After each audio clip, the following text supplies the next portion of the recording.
Hey kids, so once we've got our pirate working, let's go and play it. Let's go and see what's happening with our game. Let's go and see and play it and see, make sure that things are working and our pirate ship is moving around the screen as it should be. And I think that's okay. I think that's good.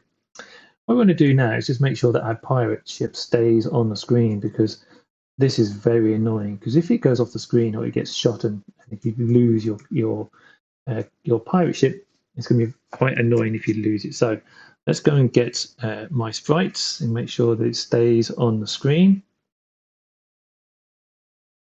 So pop into my sprites, just roll down, and you can see that there's titles on here in white.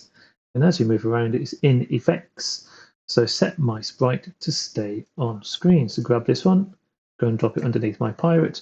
And now when you go and play it and test it, we want to go and play this and test it. Let's go and see what's. Oh, I've made the same mistake here. Let's go and call it my sprite. It's called my pirate. Make sure that my pirate's there. And test it. Good. And it bounces now. It doesn't go off the screen. All the beauty for testing our games. Right. Your go.